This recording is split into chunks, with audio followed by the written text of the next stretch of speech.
Well, hello there. How is everyone? I hope you're all well on this marvellous, fantastic, funky, freaky Valentine's Day Friday.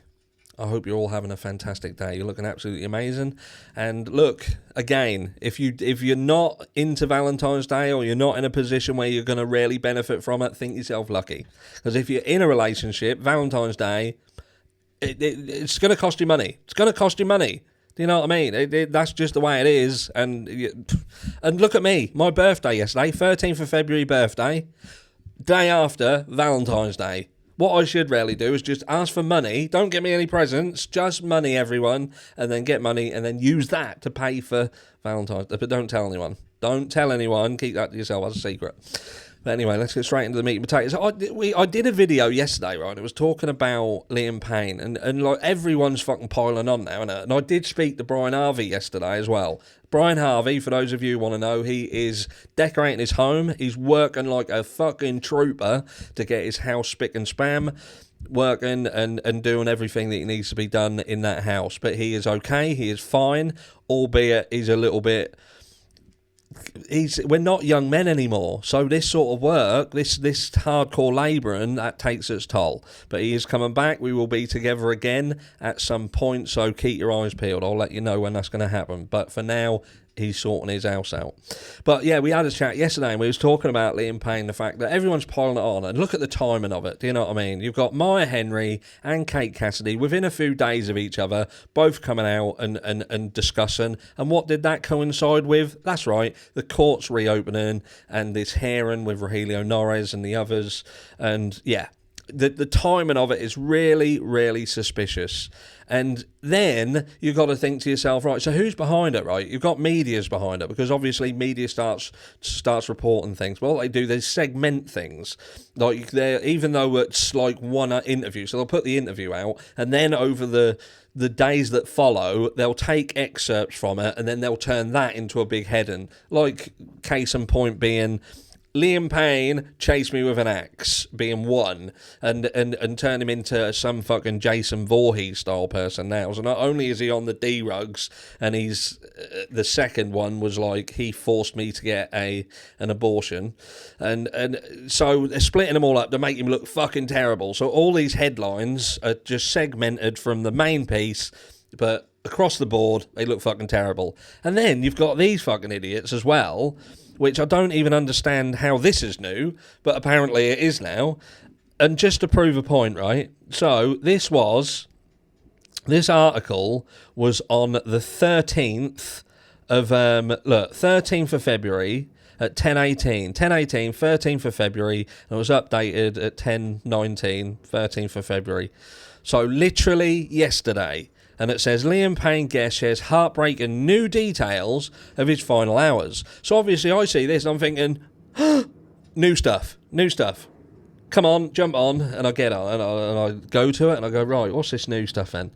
A guest at the Casa Sur Palermo Hotel has opened up about Liam Payne's final moments before his tragic death. The One Direction singer, 31, died after falling 45 foot from the third floor balcony. Apparently, the singer's cause of death was given as polytrauma from the multiple traumatic injuries. Tox report found that a combination of alcohol, devil's dandruff, and a prescribed antidepressant were all present in Liam's bloodstream, albeit in trace amounts. Possibly. There is kind of this, I'm toying with, did trace just mean that it's found? It's in terms of the terminology, not so much referencing the volume of what's found, just the fact that it's found. But, look... I'm not gonna try and mislead. We don't know. The only thing that I would question here is the how real the toxicology reports. They're the quickest toxicology reports I've ever seen. We've got two that seem to conflict with one another, and it's still the initial one that's fueling a lot of media's push with respect of Liam Payne was this out of control drug taking monster, because that's what they're going with now. It's not. They're not done with like he was just. And we'll get to that. Stick a bin though. I'm going to come back to that.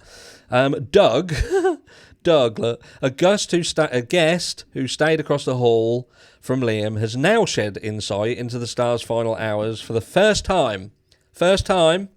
Doug Jones, and I'm thinking, I'm sure I've heard that name before, said he listened to disturbing sounds of clanging, banging and whooping. Whoop, whoop. for hours leading up to the fatal fall. Doug, a 36-year-old from Texas, was staying at the hotel while attending a friend's wedding in Buenos Aires. I wonder whose wedding that was. He had no idea how famous Liam was when he was staying just yards from him. Doug says on the day of 16th October, he was alerted to the presence in room 301 as he heard bizarre noises of clanging, banging and whooping. We've heard this before. We have heard this before. We know that there was noises coming from, but I don't understand what's new about it.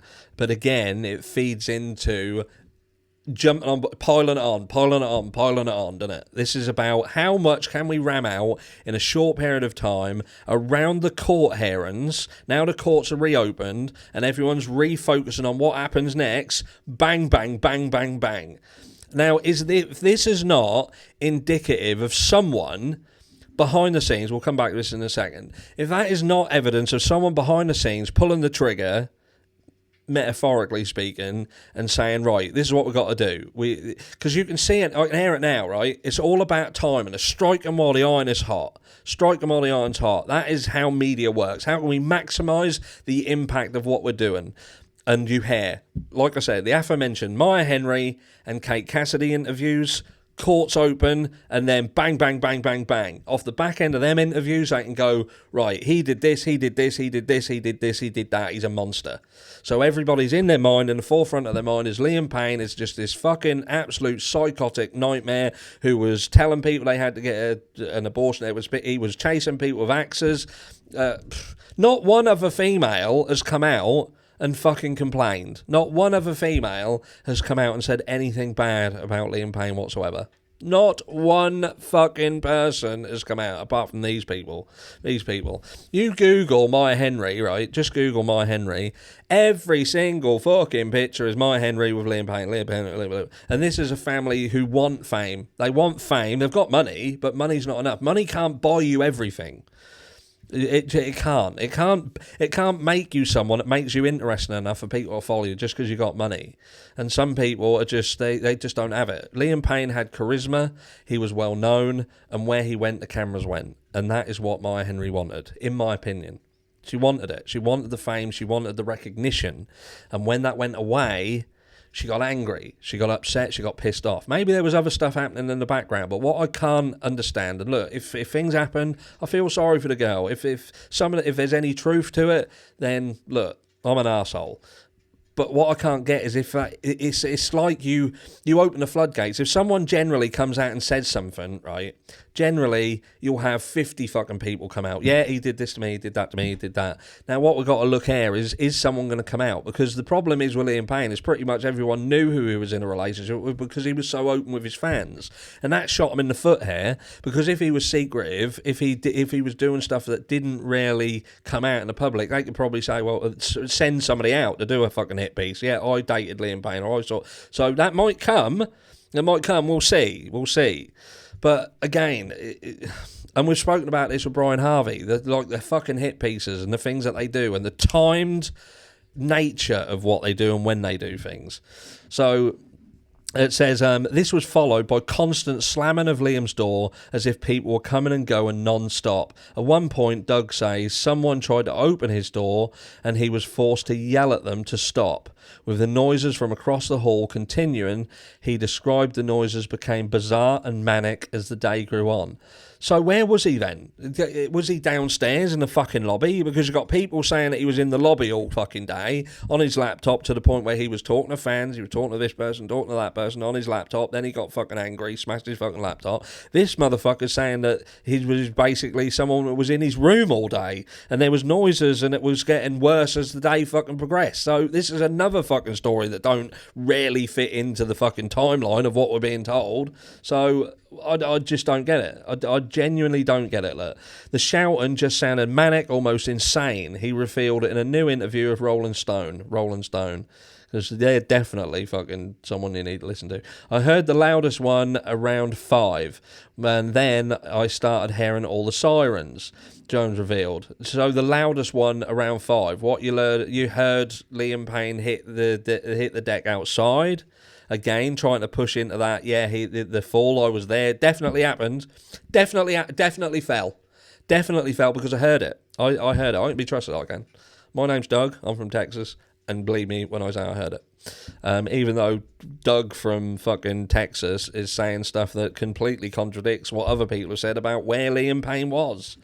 Jones revealed he was with close friend Brett Watson. Enough said. Fuck this.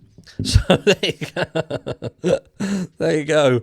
Brett, my best friend Brett. I definitely heard. We all heard. We all saw. We was all in exactly the same place we needed to be. All the right places. We are like Dr. fucking Strange. Walk through there, end up somewhere else. We can magically move around the entire hotel. We are always exactly where we need to be when we need to be there, so we can see exactly what needs to be seen, so we can tell you all about it. Let me know down below what you think, because I think it's all bollocks. Love you all. Mwah.